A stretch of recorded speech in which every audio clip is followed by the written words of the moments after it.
Yeah, everybody, my name is Lowell, and welcome to the channel. So I thought we'd do this reaction. It seems like a fun one today. 10 fun fabs you might not remember from the 80s. Now, you might not be able to tell, but I'm a child of the 80s. I know I look very young and youthful, but it is true. So let's jump, let's jump in. I couldn't even get through that without even laughing. Let's do this one. Hey everyone, how's it going? Welcome to this amusing review of fads from the 1980s. Oh, I had a picture of this Lamborghini Countach on my wall as a kid. Now, the one I had on it had a slightly underdressed lady on it. I was a teenage boy at one stage, but okay, nice car. I remember that very particular car. A lot of the 1980s fads were related to fashion, such as hair, clothes, and makeup, which are profiled in this video. 10 fads from the 1980s that you may have fondly or not so fondly remembered, or maybe just mercifully forgotten them. Not to worry though, we're here to bring them back in all their neon and blazing glory. Oh, if you weren't around in the the Smurfs. I love the Smurfs. 1980s, get ready for some fun, bizarre, questionable, and cool fads that seemed like a good idea at the time. And now, on to the fads. Cabbage Patch Kids. Leg warmers. Oh, yeah. One day, God, I have 3 sisters. Leg warmers, yes. I remember leg warmers. For sure. long ago in the old-timey 80s, a creative someone getting dressed for an aerobics class with super cold ankles and no clean socks anywhere in sight decided to take matters into their own hands and create what we now know as leg warmers. Out came an old sweater and off came the sleeves to create these questionable exercise fashion accessories, which the inventor called lower leg sweater sleeve sock tops. True story. Actually, that's not true at all. Leg warmers are like high-top socks without fabric in the foot area. They were originally worn by dancers to keep their muscles from contracting and cramping after stretching. In the 1980s, leg warmers caught on as a fashion fad partly due to the influence of the films Fame and Flashdance and the ubiquitous aerobics craze. Yeah. They were worn. We had a lot of dance movies in the 80s. You don't see many now, 1 or 2, but we had a lot in the 80s. With leggings, jeans, and tights, or as an aerobic wear accessory. Shoulder pads. Oh my God, shoulder An enormous pads. fashion fad of the 80s were shoulder pads. These populated even men were wearing shoulder pads as well. What was that? everything, from So dresses to weird. blazers to t-shirts. The idea was to look like an upside-down triangle, with earrings as big as dinner plates, and a wide belt cinched up so tight that you had to do all of your breathing before you dressed up for an evening out. And if you weren't a fan of having shoulder pads, you could just cut them out of your clothes and use them as padding for other purposes. Sometimes, the shoulder pads made a wearer's head appear too small, but not to worry, big hairstyles came to the rescue to Yep. big hair. Yeah. I mean, you have a whole genre of music, hair metal, big hair, bigger the better, lots and lots of hairspray. That was the 80s. Man, I had questionable, I know I don't look like I have hair at the moment, but I definitely had questionable hairstyles in the 80s. That is for sure. Hair was where it was at in the 80s. Bigger, taller, and more tornado-ier. We may never have another era like it. Hair identified who you were and what you were all about in the 80s. Once you committed to a mullet or a new wave do or some other style, you were also letting others know what faction of 80 culture trends you identified with. Big hair, punk hair, new wave hair, mullet hair, crimped hair.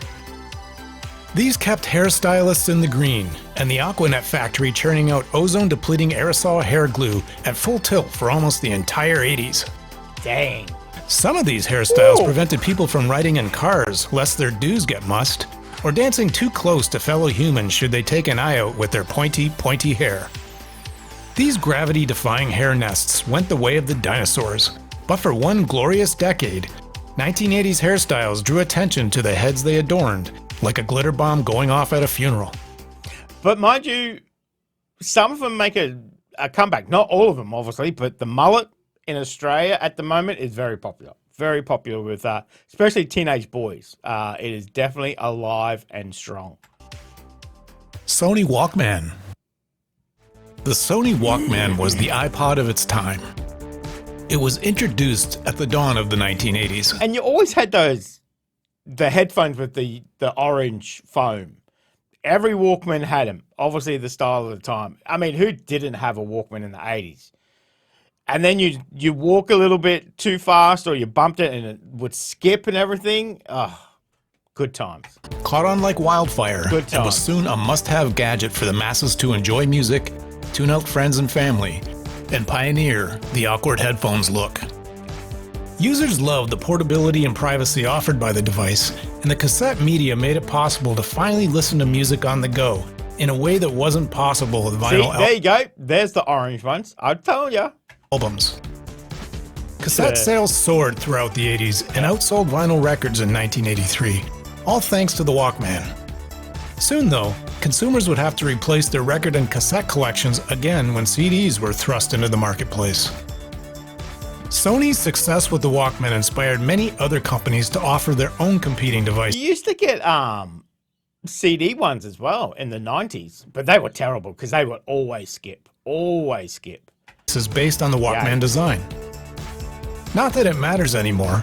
The technology had its day and evolved, eventually, into the multi-purpose, multi-gigabyte smartphones that mostly everyone has in their hand at this very moment. Yep. Boombox. Boomboxes. Get 10 D-sized batteries, stuff them into your biggest is best boombox, crank up LL Cool J, Run DMC, or Judas Priest if you were into metal, and take that bad boy for a stroll to rock a beat down your street. The boombox was a most look at the impractical way of mobilizing your music, but did let everyone know you had attitude and didn't care who you annoyed or what anyone thought of you. The mid and late 80s were the height of popularity for boombox culture, with 20.5 million units sold in 1986. Dang. By 2003, only 329,000 units were sold. As with much of the tech from the 80s, the smartphone, digital audio, and Bluetooth-connected speakers took the place of the boombox.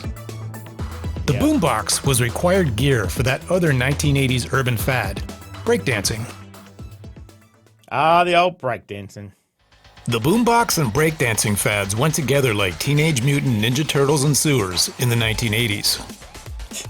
Portable music that was paired with an impromptu dance performance that required only a cardboard dance floor and some very athletic, talented, and flexible performers. Yes, it was a fad that came and went in the 80s, but for some, it became a subculture that defined their lives for a few short years. It was a way for B-girls and B-boys to show off their dance moves by defying gravity and the limitations of human bendability. It seems to have started in the Bronx in the late 1970s and soon found its way into every corner of the planet from Japan to Rome and created some superstars of the breakdance world along the way. I mean, Soon, breakdancing is still pretty big these days. It's still a big genre of dancing. there were grannies, ninjas, babies, and even dogs that were busting a move at the mall or on some random street corner. As with most fads that reach critical mass appeal, it soon died down and pop culture moved on to something else. Rubik's Cube. Rubik's Cube, damn. This 1980s version of a modern-day puzzle app took the world by storm and became insanely Yep. popular. The Rubik's Cube was accessible, portable, affordable, and a maddening challenge for those who tried to master it. Those who could solve the Rubik's Cube felt a smug sense of superiority over their lesser puzzle-cracking brethren and sistren, who couldn't solve its elusive wrist-articulating quandary. Of course, if you couldn't figure it out, you could just peel the stickers off and reapply them where they needed to go. Or What the? you could just chuck the whole load of nonsense into the rubbish and never speak of it again. God, they used to come out with all different Rubik's Cubes as well, different shapes and all that kind of stuff to kind of, make it a little bit harder. Once kind of people learned how to hack it, it kind of came pretty simple. So, Here's some fun facts about the cube. There are 43 quintillion positioning possibility combinations to solve the cube. The world's record for solving the cube is 3.47 seconds. Rubik's Revenge, a later and more challenging version of the cube, had 4 rows of 4 squares instead of 3 on the standard cube. 100 million cubes have been sold since they emerged on the market. dang. The Rubik's Cube is still around today and qualifies more as a beloved classic puzzle amusement rather than a take-the-world-by-storm fad. Acid wash jeans. Oh my God, who didn't have a pair of acid wash jeans? Some questionable styles, that's for sure. When you think of jeans from the 80s, the most likely image that appears in your mind are acid wash jeans. You are forgiven if you thought those were the only jeans that were allowed to be worn as decreed by the king of the 1980s, Bon Jovi. The jeans were popular in the mid to late 80s and were perfect to pair with your oversized sweater or matching acid wash jean jacket to effectively create a denim tuxedo. That's right. Acid wash jeans were created by taking regular jean material and placing them in a washing machine with pumice stones and chlorine. You could get acid wash skirts, shirts, pants, jackets, coats, and probably drapes to go with your Oakley-wearing, mullet-rocking, white high-top sneaker 1980s lifestyle. Acid wash jeans went away in the 90s and then reappeared again briefly in the late 2000s for one last denim blast assault to your eyeballs and all that's tasteful and holy. Pac-Man. Hey. Most everyone knows what Pac-Man is. Yeah. It was created and unleashed on the world in the early 1980s and is still around today in various forms and incarnations. Back then, you could find this video game in arcades, malls, and bowling alleys, and pretty much everywhere else.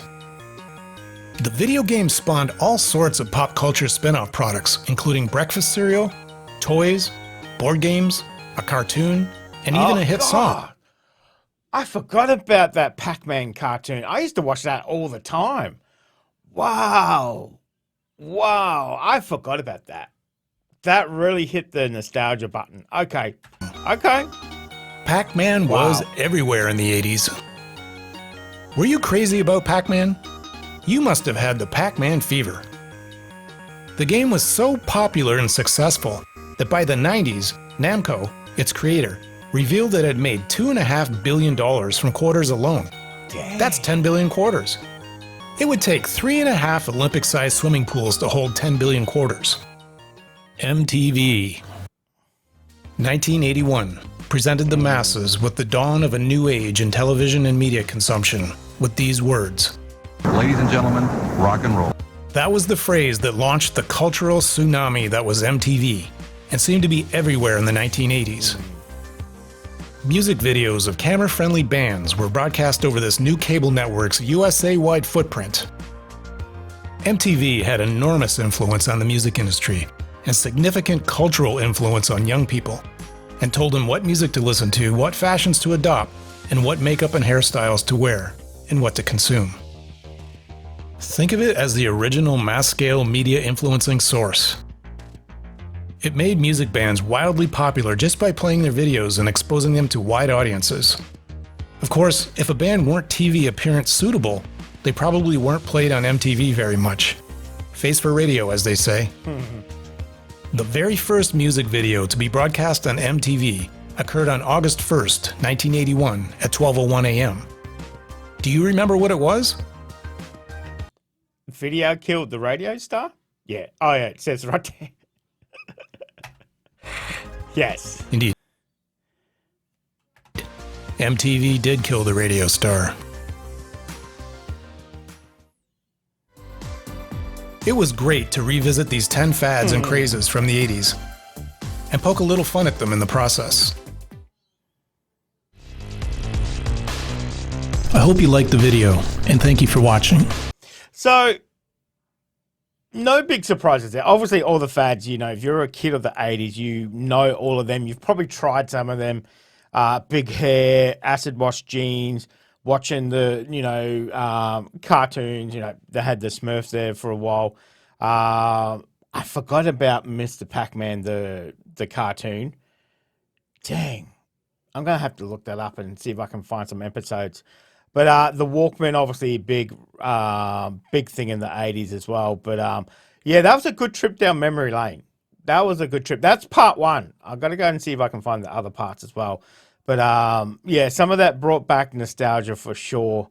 Seeing some of those stuff. I always remember my first Walkman with those orange headphone foam. So, you know, that was a big thing. Put it on in the car ride, whatever else, walking around the shops and everything, you know, with your own individual music going. You didn't have to listen to everybody else. It was a big thing. It was a big thing in the 80s. But that was good. I really enjoyed that. Really enjoyed that. Let me know if there's something on there that you remember. And let me know if there was something on there that should have been on there. But as I said, that's part one. Maybe it might be on part two. Who knows? So guys, thank you very much for joining me today. Make sure you stay safe, and I will definitely see you in the next reaction video. Oh, you're still here? You want more content? Why don't you check out my Patreon down here? You'll get plenty more content and some exclusive videos over there too. If not, why not check out this one over here?